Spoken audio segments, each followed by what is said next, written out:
Sharyl Attkisson is an Emmy Award-winning reporter who has investigated a wide range of subjects, including Obamacare and what happened at Benghazi. 3 current, fairly high-ranking State Department officials, an expert in security, an expert in counterterrorism, and a top diplomat will in essence be contradicting parts of the Obama administration's accounts on Benghazi. She resigned from CBS News last month after years of battling her bosses over why most of her scoops weren't getting on the air. We sat down earlier here in Studio One. Sharyl Attkisson, welcome. Thank you for having me. You had been covering the Benghazi story for CBS. Former acting CIA Director Mike Morell recently testified that it was the PR people at the CIA that removed the references to Al-Qaeda from the infamous talking points given to administration officials. Is that a significant story at this point?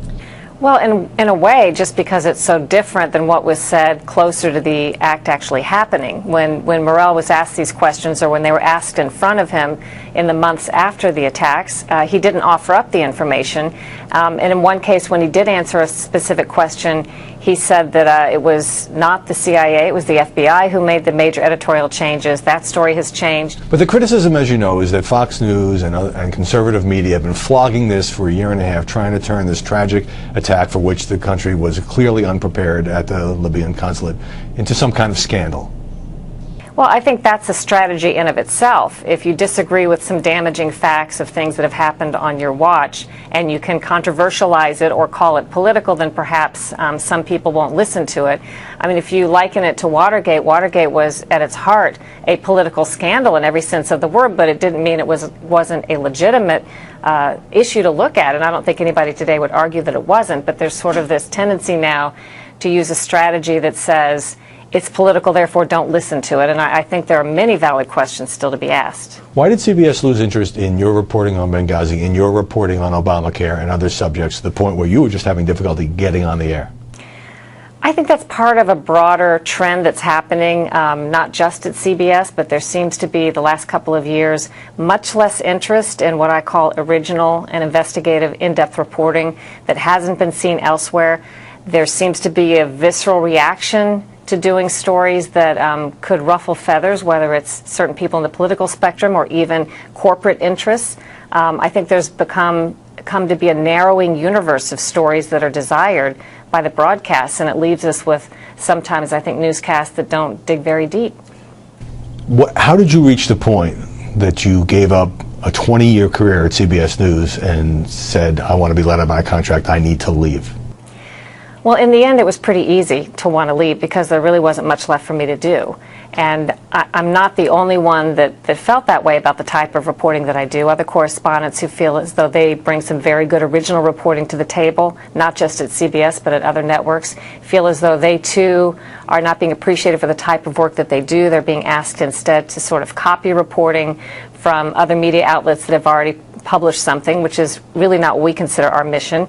But what were the objections to these various stories? Was it that you didn't have something nailed down, that you were relying on an anonymous source, or were you obsessed with Benghazi or Obamacare? No, none of those things were ever said to me.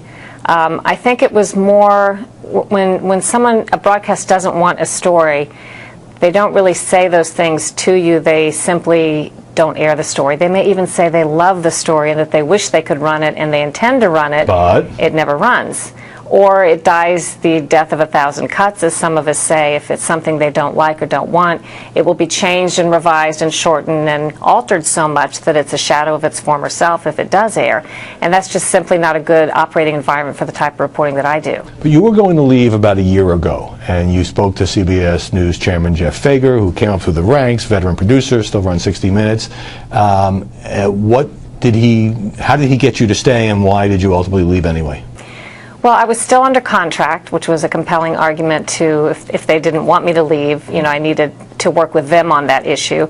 And Jeff Fager, as always, is very sympathetic and empathetic. He seemed to agree with, we seemed to have a meeting of the minds as to what the news should be about, what my role was and should be.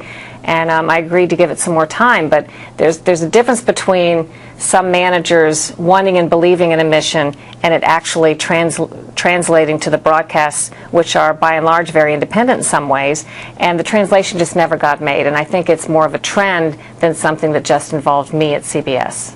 The question obviously has come up about liberal bias. This is often thrown at news organizations. Do you think, on some of these sensitive topics, and there weren't only Obama administration scandals, but do you think that CBS has been too timid in challenging this administration? The press in general seems to be very shy about challenging the administration, as if it's making some sort of political statement rather than just doing our job as watchdogs.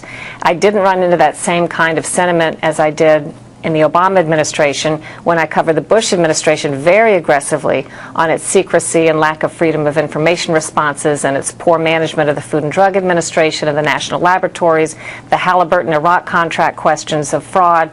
I mean, there was one thing after another. The bait and switch of TARP, the bank bailout program, all of those stories under Bush were met with a good reception. These were different managers at that time as well. Sure. But nobody accused me of being a mouthpiece for the liberals at that time. Right. The So same way they're sort of... Let me make sure I understand. You're saying you aggressively reported on various Bush administration problems and scandals, and those pieces by and large got on the air. I mean, you were known as an aggressive investigative reporter, but in the Obama administration, not so much. So that would suggest there is a political aspect to it. I think there is a political aspect on the part of some people, but CBS News is not a monolithic organization. We know that we have a lot of different personalities at play, and I've had bosses in the past that are liberal or conservative and don't let that play into their story decisions because they're at their heart great journalists. But I do think some of that was at play, but in the bigger picture, there's just a tendency to avoid certain controversies because of the pushback, the well-organized, orchestrated, and financed campaigns that come against us before, during, and after our pursuit of stories that certain people don't want. That includes some conservative/corporate stories. So there's this competing issue of bias. If you want to say there is some sort of liberal political bias at play at times, there's also, I would argue, a competing corporate bias. But instead of leading to a perfect balance of news because those two things have a good natural tension, I think it's led to a very narrow universe of stories that they're willing to cover at all. And yet, when you were pursuing Obamacare problems and Benghazi and some of these other stories involving this administration, some on the right were cheering you on, and you were almost being painted as a conservative within a big mainstream network. Did that portrayal bother you? Was it accurate? It didn't bother me at all. I don't care which side. Was it an effort to discredit you in a way by yes, saying, I do well, think you were that pursuing stories for ideological reasons? Yes, I do think that was part of a strategy or a campaign, especially from people who don't like the stories that you're doing. I was lauded equally at times from liberals for stories I've done in the past, and that didn't bother the same people the way they were bothered when conservatives lauded me.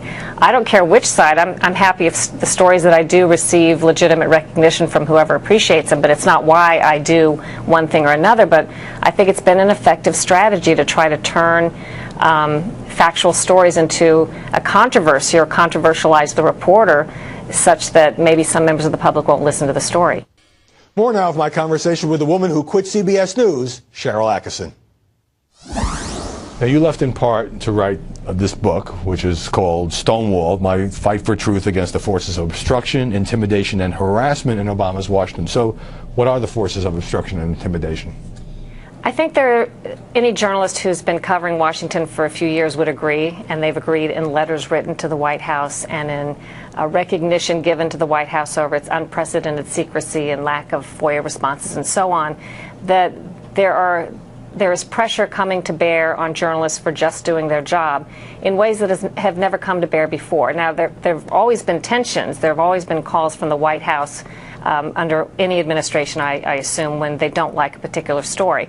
But it's particularly aggressive under the Obama administration, and I think it's a campaign that's very well organized, that's designed to have sort of a chilling effect, and to some degree has been somewhat successful in getting broadcast producers who don't really want to deal with the headache of it. Why put on these controversial stories that we're going to have to fight people on when we can fill the broadcast with other perfectly decent stories that don't ruffle the same feathers? So are you saying that you and other reporters and journalists have made these observations, obviously, about this administration's hardball tactics? Are you saying that you personally got a lot of pushback from Obama administration officials, White House officials, on stories you were doing, or that they went over your head and tried to apply some pressure to your bosses? Both. I mean, they worked through me, and they often went over my head to the bosses. I didn't always know when they did so, but they would sometimes refer to it later, or I would be copied on an email, or bosses would copy me on emails, and they would consistently tell me, even really the last year or so, if I would write an article online,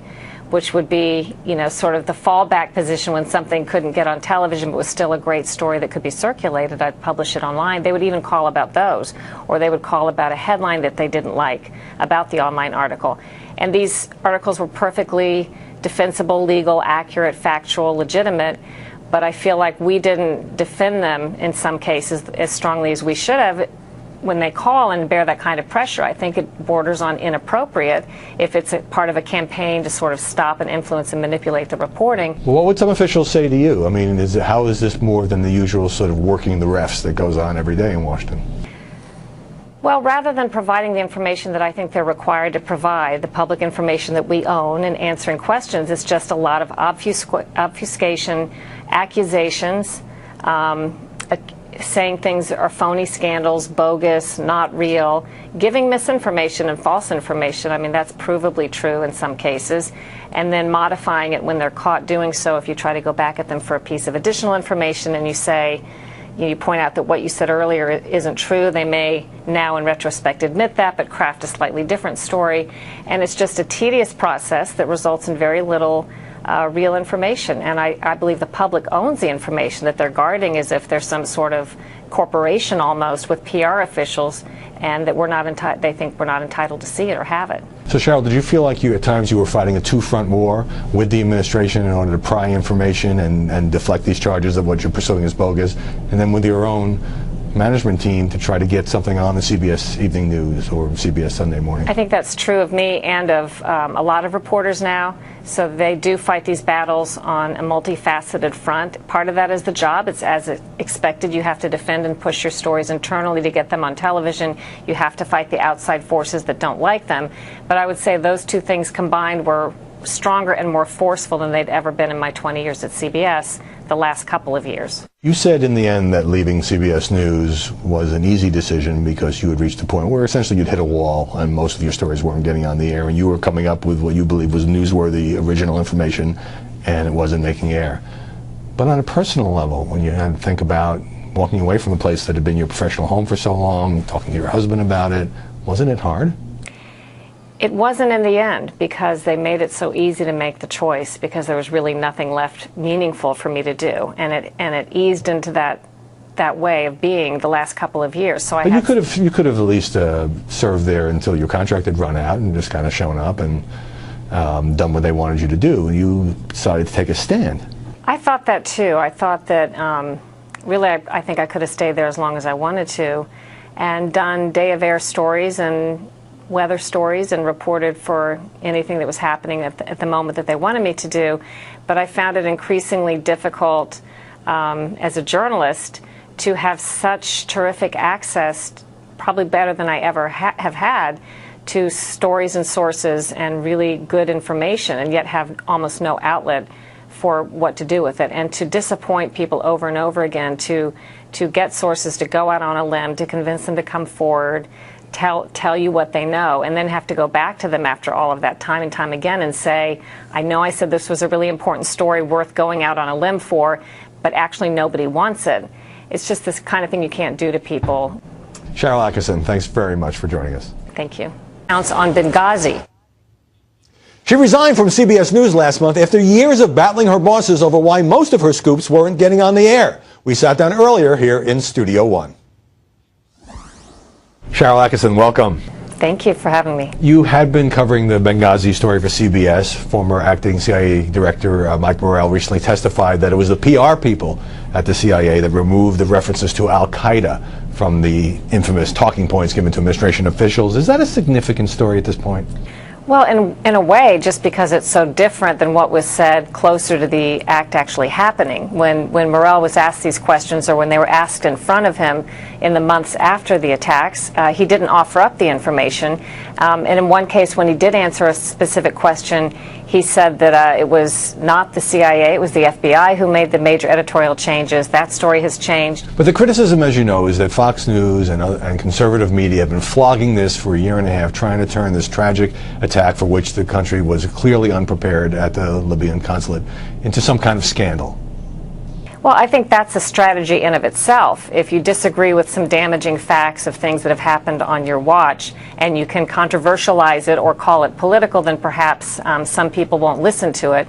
I mean, if you liken it to Watergate, Watergate was at its heart a political scandal. Sharyl Attkisson is an Emmy Award-winning reporter who has investigated a wide range of subjects, including Obamacare and what happened at Benghazi.